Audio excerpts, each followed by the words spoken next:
Important खबर क्या है, लोगों के जहन में क्या है, कौन कौन मंत्री बन रहा है, जहन में तो यही चल रहा है।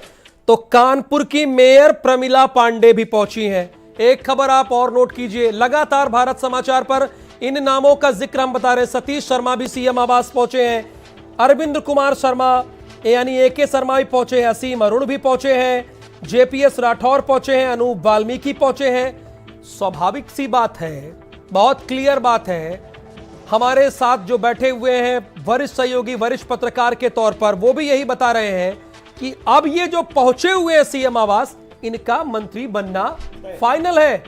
प्रदीप जी, इन सारे लोगों का मंत्री बनना तय है। जाहिर बात इनमें से कोई नाम जो चौंकाने वाला हो? नहीं, इसमें चौंकाने वाला तो क्या कहा जाएगा, लेकिन एक अच्छी बात है। जेपीएस राठौर भी गए हैं, तो क्या वो संगठन की तरफ से गए होंगे चूंकि उनको बड़ी जिम्मेदारी मिली है, या हो सकता है कि उनको ही मंत्री बनाया जा सकता है? कुछ संगठन के लोग भी बुलाए गए होंगे, जाहिर बात है। हाँ। जैसे कि सुनील बंसल जी भी गए हैं, वो तो प्रभारी हैं। सुनील बंसल जी भी गए हैं, तो इस तरह से संगठन के भी कुछ लोग गए होंगे। प्रदेश अध्यक्ष हैं स्वतंत्र देव सिंह, वो अध्यक्ष की हैसियत से भी हो सकता है और मंत्रिमंडल में भी हो सकता है। हाँ। तो वो तो गए हैं वहां पर। और मुझे लग रहा है कि देखिए कि जिन लोगों को प्रशासनिक अनुभव है उनको जिम्मेदारी दी जा रही है। जैसे अरविंद शर्मा जी को पिछली बार जब भेजा गया था तो उम्मीद की गई थी कि डिप्टी चीफ मिनिस्टर बनाया जाएगा, बहुत कयास लगे थे, यहाँ तक कि उनके मकान तक के अलॉटमेंट की बात हो गई थी, लेकिन किन्हीं परिस्थितियों में नहीं बने। लेकिन अब उनको बुलाया गया है तो उनको लग रहा है कि उनको शपथ दिलाई जाएगी। इसी तरह से असीम अरुण जो है वो भी पुलिस में रह के उनको अपना एक एडमिनिस्ट्रेशन का अनुभव है, तो उनका जो एडमिनिस्ट्रेशन का अनुभव है उसका सरकार में जो है उपयोग किया जाएगा, उनको बुलाया गया है। और अब ये देखने की बात है, एक देखने की बात है कि ईडी के जो राजेश्वर जी जो कि सरोजिनी नगर से जीते थे, उनके पास अभी इन्विटेशन आया कि नहीं आया? अब वो अभी नहीं पहुंचे, अभी खबर है अरुद्र जी अभी वो नहीं पहुंचे। इनमें से जितने नाम सामने आ रहे हैं, कोई ऐसे नाम जो बहुत ये हो कि इन्हीं कैसे बुला लिया गया, एक वापस भी लौटाए गए हैं। जी जी।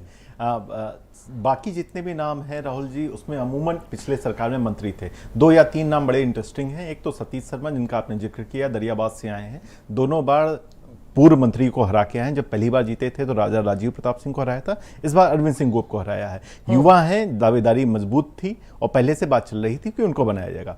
दूसरी बात, खैर सीट से, अलीगढ़ सीट से आए हैं अनूप प्रधान वाल्मीकि जी। पिछली बार 70,000 वोट से जीते थे, इस बार 74,000 वोट से जीते हैं। ऐसी जगह से जीत के आए हैं जहां लोकदल अच्छी संख्या में था। तीसरा, जेपीएस राठौड़ को आपको देखना पड़ेगा कि जेपीएस राठौड़ न केवल प्रदेश उपाध्यक्ष थे बल्कि पश्चिम क्षेत्र के प्रभारी भी थे। और न केवल पश्चिम क्षेत्र के प्रभारी थे, पिछली भी सरकार में राज्य मंत्री का दर्जा लिया था, यूपी पोल्यूशन बोर्ड के चेयरमैन रहे थे। तो हो सकता है कि उनके काम को देखते हुए इस बार उनको भी प्रमोशन मिल रहा है। और जेपीएस राठौड़ गुड बुक्स में गिने जाते हैं, न केवल लखनऊ के बल्कि दिल्ली में भी तारतम्य बहुत अच्छी तरीके से बैठाते हैं। तो मुझे लगता है 3 ये नाम है जो इंटरेस्टिंग नाम है, जिससे लोग थोड़ा सा कम ध्यान दे रहे थे। जी, और जिसका जिक्र एक नाम मैं बताऊं कि बहुत ज्यादा चर्चा में भी चल रहा था और वो मुझे लगता है कि बहुत इंपॉर्टेंट भी है, बेबी रानी मौर्य का, कि जो गवर्नर थी और गवर्नर से वो पहुंची है। हाँ, तो मतलब उनको भी इंपॉर्टेंस मिल रही है। ये भी एक बहुत बड़ा संकेत है, इस मंत्रिमंडल में बेबी रानी मौर्य को बहुत इंपॉर्टेंस मिलेगी। और प्रमिला पांडे भी पहुंची है, वो तो ना एमएलए है ना एमएलसी है, मेयर है, वो भी पहुंची हुई है, अभी भी खबर है जी।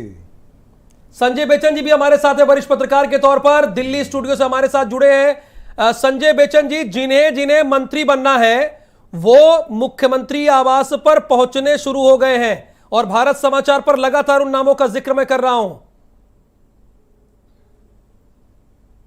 जी, मैं लगातार देख रहा हूं कि आप जो है खबरें पहुंचा रहे हैं। जी बताएं आपका प्रश्न। मैं ये मेरा प्रश्न है कि इनमें से बहुत सारे बदलाव तो सिर्फ एक प्रमिला पांडे को दिख रहा है, बाकी तो जो नाम है वो तय थे। यानी भारत समाचार ने कल ही इस बात को बताया कि कोई बहुत बड़ा बदलाव होने की उम्मीद नहीं है। जो पिछली सरकार में मंत्री थे वो रिपीट किए जाएंगे। जैसे अरविंद शर्मा, इनका नाम तय था लेकिन पिछली सरकार में मंत्री नहीं बनाए गए, इनको भी बुलाया गया है।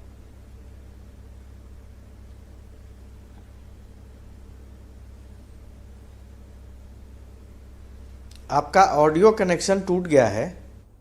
चलिए मैं आपके पास आऊंगा। प्रदीप जी, मेरा सवाल आपसे ही है, जो पिछली बार रह गए थे, लगातार बार बार जिक्र हो रहा था विस्तार में भी कि उन्हें बनाया जाएगा, अरविंद कुमार शर्मा का, ब्रजेश पाठक का भी कद बढ़ सकता है, यहां पर लगातार खबर आ रही है। जी, बिल्कुल संभावना है कि ब्रजेश पाठक का जो है कद बढ़ सकता है। और अरविंद शर्मा जी का जैसा मैंने बताया कि पिछली बार तो ये मान के ही चल रहे थे कि उनको शायद डिप्टी चीफ मिनिस्टर बना दिया जाएगा और उनको, लेकिन फिर वो उपाध्यक्ष बनाया गया पार्टी में, फिर एमएलसी बनाया गया और इस बार उनको जो है मंत्रिमंडल में जगह मिल रही है। उनके पास गुजरात में, दिल्ली में प्रशासनिक अनुभव है, तो उसका इस्तेमाल उत्तर प्रदेश में किया जा सकता है। और उनको बनारस में भी जब भेजा गया था कोरोना से डील करने, मैं आपके पास आ रहा हूं, लेकिन इकाना स्टेडियम से अभिषेक पांडे लगातार हमारे साथ हैं। चूंकि यहां पर व्यवस्था क्या है वो जरा देखते हैं। मंच पर कितनी कुर्सियां लगाई गई हैं, पहली पंक्ति में कितनी कुर्सियां लगाई गई